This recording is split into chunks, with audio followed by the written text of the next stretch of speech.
সকালবেলা ঘুম থেকে উঠে আগে দেখে নিচ্ছিলাম যে সকাল হয়েছে কি না, কারণ এই কদিন একটু খাটাখাটনি চোটে আর কি ঘুমটা ভালোই হচ্ছে। তারপর চলে গেলাম গোয়াল ঘরে, সব বাচ্চাগুলোকে ডাকছি সবার সবার নাম ধরে। কেউ কেউ রেসপন্স করছে আর কেউ কেউ নিজের কাজের মধ্যে ব্যস্ত, কেননা তারা সকালবেলা উঠলে সেই জায়গা থেকে তাদের বের করতে হয়, এই কারণেই। তারপরে সব গরুগুলোকে দেখে নিলাম সব ঠিকঠাক আছে কি না। দেখতে পাচ্ছ আমাকে দেখে সব এরা উঠে পড়ছে, যাতে আমি তাদের সকালবেলা খেতে টেতে দিই, সেই কারণে ওরা উঠে পড়লো। তারপরে আমি চলে গেলাম তাদের বেঁধে টেঁধে দিয়ে, বাচ্চাগুলোকে বেঁধে টেঁধে দিয়ে আমি চলে গেলাম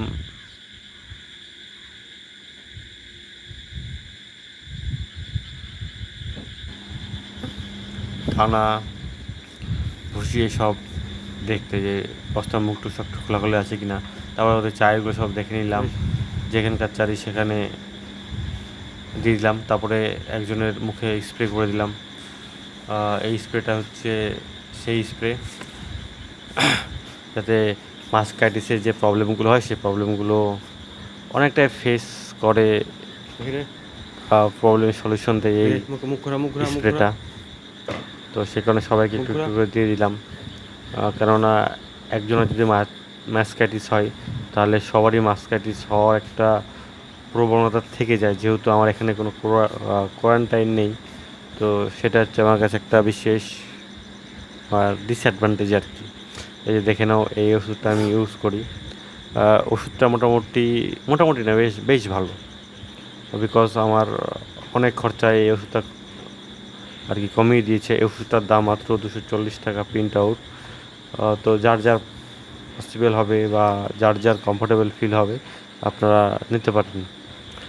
আমি এর পার্সোনালি ইউজ করি। তো তারপরে ড্রামগুলোকে সবার এগিয়ে দিলাম, এগিয়ে দিয়ে ড্রাম জল টল দিব আর কি, সেই বেলা পরিস্থিতি খুঁজছি। তারপরে ওদের গোবর টবরগুলো দেখলাম যে কেউ পাতলা পায়খানা করেছে কিনা। তারপরে সেগুলোকে আবার ভাবছিলাম যে গোছ গাছ করে নিলে সেটা আমার পক্ষে আরও ভালো হবে। তারপরে কোদালটা নিয়ে এসে সব টানাটানি শুরু করে দিলাম গোবরগুলোকে, যেহেতু এক জায়গায় করলে আমার খাটনিটা অনেকটা কমে যাবে এবং সময়ের অপচয়টা যেটা হয় সেটা আর হবে না। কারণ এক জায়গাতে যখন ওই যে সবগুলো এক জায়গাতে রেখে যদি আমি তুলি তাহলে আমার কী হবে, আমার সেই খাটনিটা হবে না যে বিভিন্ন জায়গা থেকে বারে বারে গোবরটা তুলতে। তারপরে আমি জলগুলো দিয়ে নিলাম, কারণ একটা গরুর মিনিমাম যা দুধ দেয় তার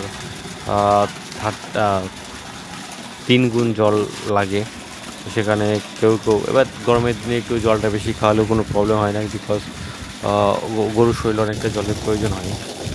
আর যেহেতু এখানে চাপা কলে আমরা ইউজ করি না, কারণ একটা চাপা কলে যদি চাপি জল দিতে আমাদের অনেকটা সময় লাগবে আর খাটনিটা অনেকটা বেড়ে যাবে। তো সে কারণে আমরা মার্শাল হোক বা ট্যাপ হোক, যেখান থেকে আর কি জলের সোর্স হয় সেখান থেকে আমরা ইউজ করি। তো এটা একটা দিক ভালো যে কোনো ফার্ম করতে গেলে নিজের জলের সোর্স থাকাটাই সবথেকে বুদ্ধিমানের কাজ।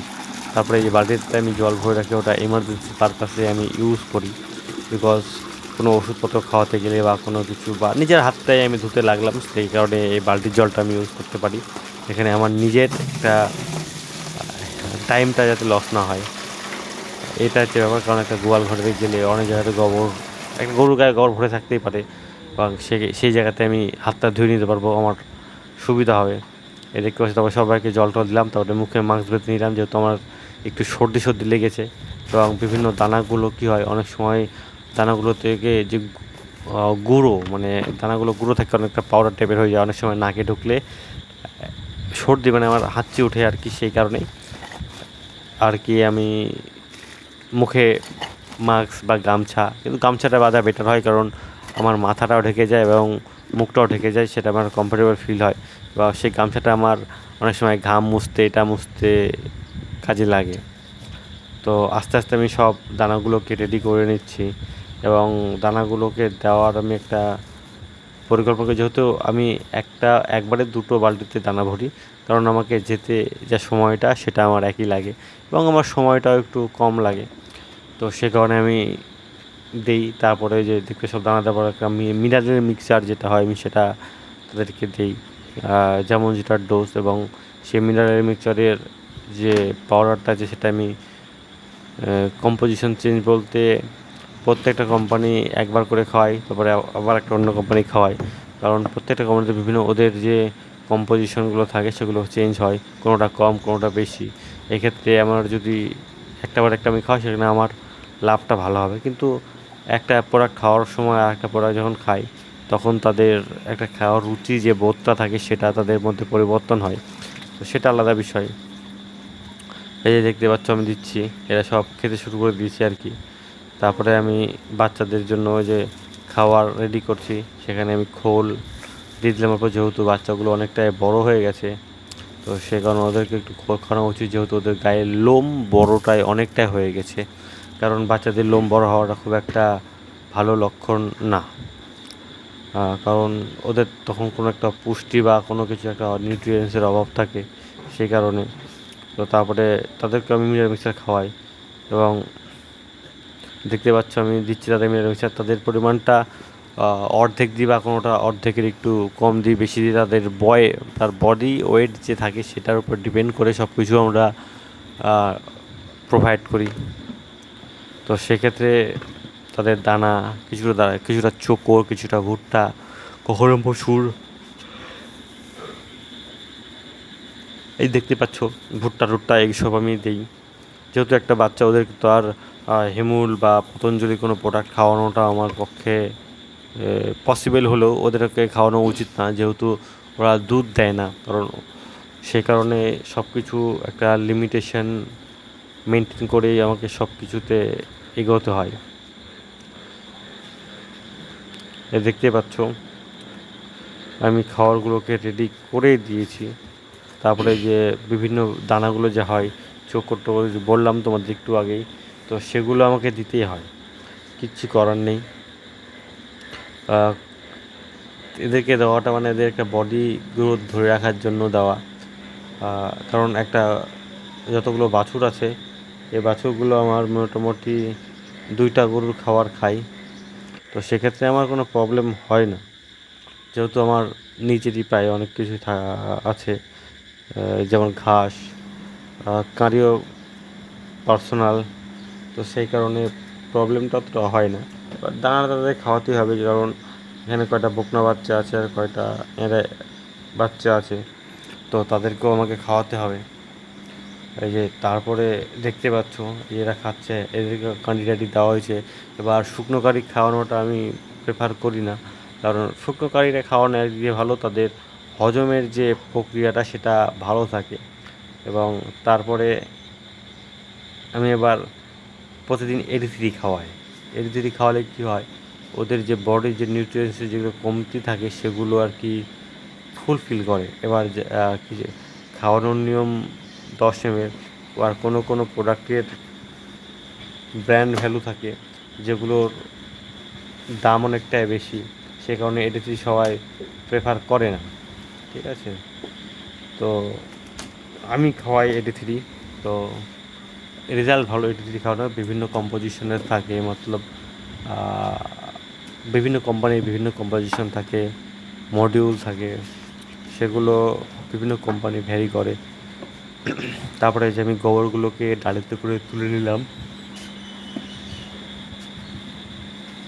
দেখতেই পাচ্ছ এক এক করে সব ডালিতে তুলে নেওয়ার পরে আমি সেগুলোকে আমাদের পাশে রাখার জায়গা রয়েছে সেখানে রাখি।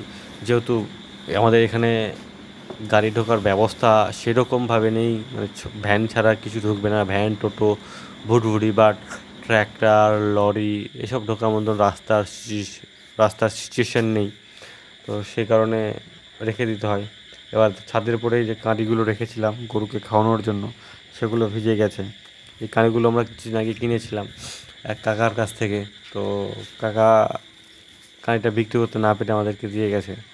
বাজার যা দাম আমরা সে দামটাই দিয়েছি, সে 10 টাকা কম বা বেশি সে বিষয়টা আলাদা জিনিস।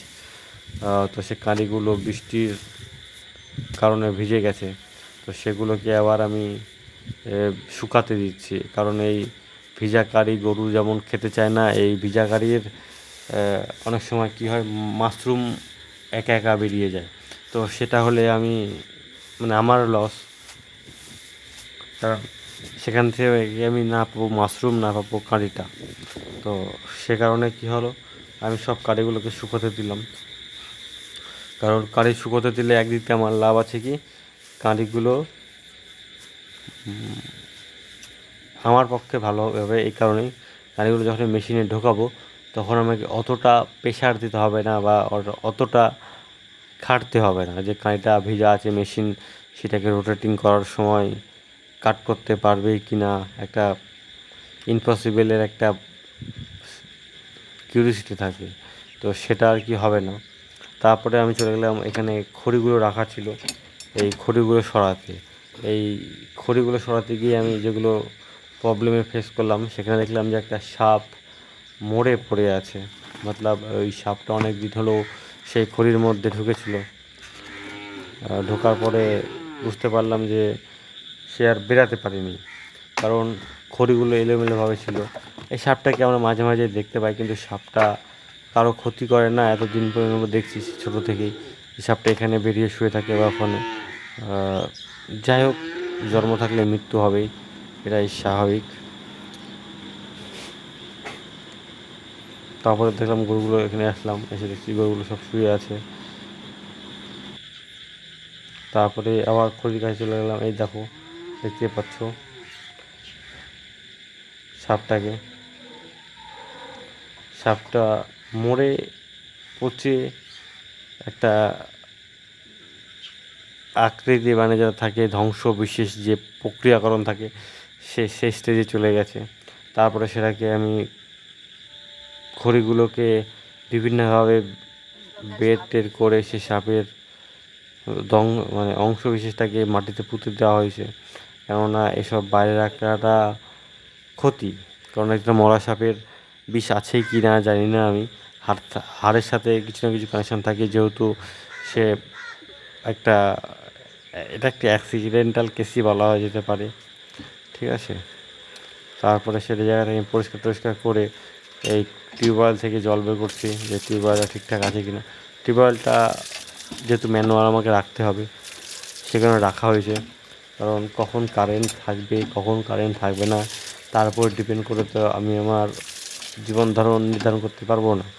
কারণ একটা ফার্ম চালাতে গেলে কারেন্ট নাই থাকতে পারে 1 ঘন্টা বা 2 ঘন্টা, এবং সে সময় যদি আমার কোনো ওয়াটারের প্রয়োজন হয়, আমি তো সেখানে আমাকে ব্যাকআপ দিতে হবে।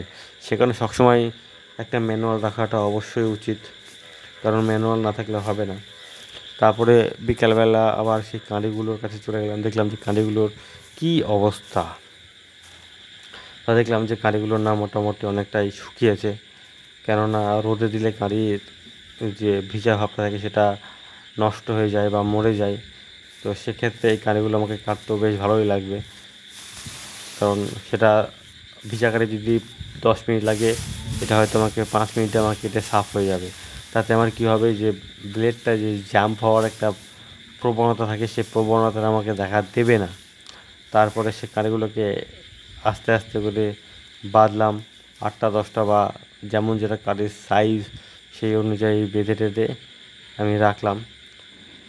এই দেখো, দেখতে পাচ্ছ কাঁড়িগুলোকে বেঁধে টেঁধে আমি নিচে ফেলতে শুরু করেছিলাম।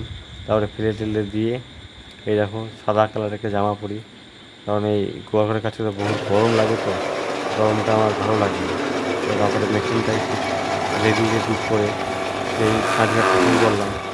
তো কাঁড়ি কাটতে যেহেতু কোনো চাষ হয়ে গেছে, তো যতটা পারলাম আর চেষ্টা করলাম বিয়ে করার। এই মেশিনটা হচ্ছে চায়নার প্রোডাক্ট। এই মেশিনটা অতটা ভালো না কাঁড়ি কাটার জন্য। এই মেশিনটা ভালো হচ্ছে ঘাস কাটার জন্য, রেড নেপিয়ার, সুপার নেপিয়ার, ভুট্টা, বাট ভুট্টা মাঝে মাঝে